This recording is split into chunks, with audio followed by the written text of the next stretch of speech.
In the previous video in this series, we discussed the purpose of the parallel chart and showed how parameters and design points are displayed on the chart. In Part 2, we'll continue with our scenario and manipulate the chart to find promising designs for our product. The parallel chart enables us to view all dimensions of our analysis at once, so we can see at a glance how any given design point responds to different combinations of inputs. When you have many parameters to investigate or many designs to choose from, the parallel chart allows you to plot them all at once and compare them more easily. We can use the chart's display, sorting, and filtering capabilities to select a subset of feasible design points for exploration and to ensure that only relevant data is shown. For example, we can use the chart to discover the variation range of the output parameters. Here, we can easily see the minimum and maximum values of the outputs. We can determine which design points produced the min and max values and select them. In this case, we can see that DP4 is responsible for both the output minimums, and DP10 is responsible for both output maximums. We can also see that most of the intermediate design points fall between the current design point and the output minimums. We can hide and display parameters.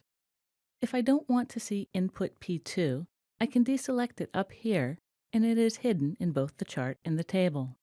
I can redisplay it by reselecting it, and can do the same for any parameter. We can change the parameter order by dragging parameters on the chart, and again note that the parameters are also reordered in the table. Then we can click the Reset Sorting button to revert back to the default order. We can also filter design points by parameter value. To do so, click on a Y-axis and then drag the cross that displays.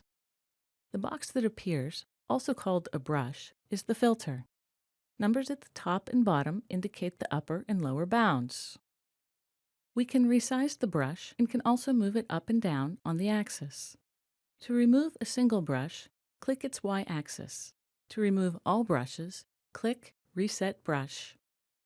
To find feasible design points, we can create filters to adjust the range of each parameter. Since we want to minimize board thickness, equivalent stress, and displacement, we'll create filters to hide the upper part of the parameter ranges. Design points with parameter values not falling within the defined ranges are hidden in both the chart and table. And now, because we want to maximize the inertial load, we'll create a filter to hide the lower part of the parameter range. Here, we wind up with one design point, DP11. Let's expand the range of P2 to include more points. Here, we've added DP5 and DP6. Of these 3 points, I'm most interested in DP5 and DP11, so I'll rename them in the table. I'll rename DP11 to Inertial Design, and I'll rename DP5 to Thickness Design. We can use the chart to discover how these new design points relate to the other design points. For example, we can reset the brush to view how they compare to the current design point.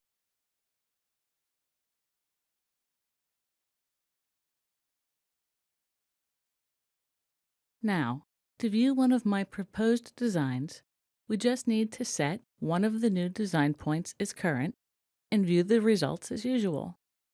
Here, in the Design Points table, we'll set Thickness Design as current. Here is the equivalent stress result for the Thickness Design design point. Now, let's set our other design point as current. We can do that right here by selecting Inertial Design from the Design Point dropdown. This shows the equivalent stress result for the Inertial Design design point. We can view our results for displacement magnitude in the same way, by opening the result and setting different design points as current.